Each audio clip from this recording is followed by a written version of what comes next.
17 नवंबर 2025 महाराष्ट्र मालेगांव वहां के सड़कों पर आज काफी ज्यादा भीड़ जमा थी। लोग गुस्से में, फ्रस्ट्रेटेड महिलाएं, बुजुर्ग, किन्नर, सभी लोग सब एक ही आवाज में चिल्ला रहे थे, उसे फांसी दो। उनकी चीखों में गुस्सा था, दर्द था और एक मासूम बच्ची के लिए न्याय के लिए पुकार भी। और यकीन मानो, आप जब इस केस की पूरी कहानी सुनोगे जो इस 3 साल के बच्चे के साथ हुआ, आप भी फांसी का ही मांग करोगे। महाराष्ट्र के नासिक डिस्ट्रिक्ट के मालीगांव में एक छोटा सा गांव है, डोंगराली। इसी छोटे से गांव में रहती थी 3 साल की यदना, एक मासूम सी बच्ची जिसका उम्र अभी खेलने कूदने का था। अपने माँ बाप और दादा दादी के साथ हंसी खुशी अपना बचपन बिताते यदना रोज दोपहर को खाना खाकर अपने घर के पास ही मोहल्ले के दोस्तों के साथ खेलने जाया करती। हर रोज की तरह 16 नवंबर 2025 रविवार के दिन यदना खाना खाने के बाद अपने घर के बाहर ही खेल रही थी। उस दिन उसके पापा कुछ काम के लिए गांव से बाहर गए हुए थे और उसकी मां बेफिक्र होकर अपने घर के काम में बिजी थी, क्योंकि यदना हमेशा अपने दोस्तों के साथ खेलती और सूरज ढलते ही खुद ही अपने घर लौट भी आया करती थी। पर उस दिन ऐसा नहीं हुआ। धीरे धीरे दोपहर ढल के शाम होने लगा।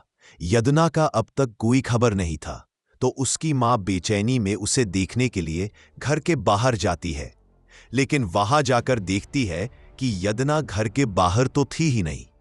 पहले तो उसके मां ने सोचा कि शायद अपने दोस्तों के साथ किसी गली मोहल्ले में चुपके से खेल रही होगी और थोड़ी देर बाद खुद ही दौड़ के घर आ जाएगी। लेकिन वक्त बीता गया। 4-5 घंटे ऐसे बीत जाने के बाद भी यदना का कोई पता नहीं था। गांव के कोने कोने में ये खबर फैल जाती है कि 3 साल की एक मासूम बच्ची गांव से गायब हो गई है।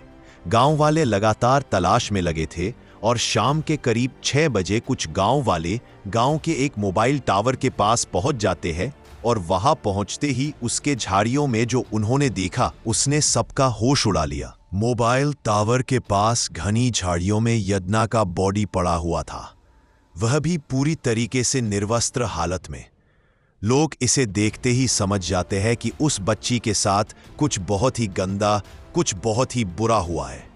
लोग भड़क उठते हैं। सब लोग गुस्से में फूट पड़े और पुलिस को तुरंत इन्फॉर्म किया गया। पुलिस तुरंत साइट पे पहुंचकर बॉडी को कब्जे में लिया, उसे पोस्टमार्टम के लिए भेज दिया और इनिशियल इन्वेस्टिगेशन शुरू की। पुलिस ने जब गांव वाले और उन बच्चों से बारीकी से पूछताछ की जो उस दोपहर यदना के साथ खेल रहे थे, तो एक बहुत ही अहम क्लू सामने आता है। उस दिन दोपहर के करीब कुछ लोगों ने देखा कि उस गांव का ही एक 24 साल का जवान लड़का विजय खेरनार यदना को अपने साथ ले जा रहा था। ये बात उन बच्चों ने भी बताया कि विजय अंकल यदना को चॉकलेट देंगे बोल के अपने साथ ले गया था। बस यही सुनकर पुलिस का पूरा शक विजय पर दिख गया और तुरंत उन्होंने विजय का तलाश शुरू कर दिया। तब तक विजय अपने घर से फरार हो चुका था, लेकिन टेक्निकल सर्वेलेंस और ट्रैकिंग के मदद से पुलिस ने उसी रात विजय को अरेस्ट किया और इंटेरोगेशन की शुरुआत की। पुलिस ने रात भर विजय से सख्ती से पूछताछ की। सवालों के बोझ में उलझे विजय आखिरकार टूट गया और सच्चाई का कबूल करते हुए उसने बताया कि उसने ही 3 साल की यदना की जान ली। कुछ खबरों के मुताबिक विजय ने पूछताछ के दौरान बताया कि लगभग 1 महीना पहले उसका यदना के फादर से कुछ झगड़ा हुआ था और इसी झगड़े का बदला लेने के लिए उसने यदना को निशाना बनाया।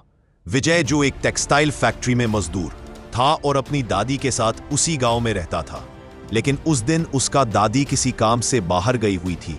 घर में विजय अकेला था और इसी अकेलापन का फायदा उठाकर उस दिन दोपहर के करीब 4 बजे वह यदना के पास गया, जहां यदना अपने दोस्तों के साथ खेल रही थी।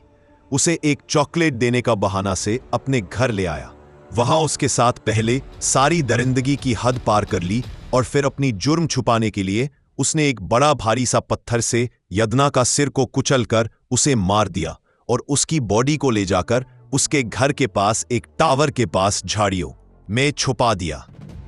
जोर पोस्टमार्टम रिपोर्ट में साफ लिखा था कि यदना के साथ गलत हुआ है और उसकी मौत हेड इंजरी से हुई।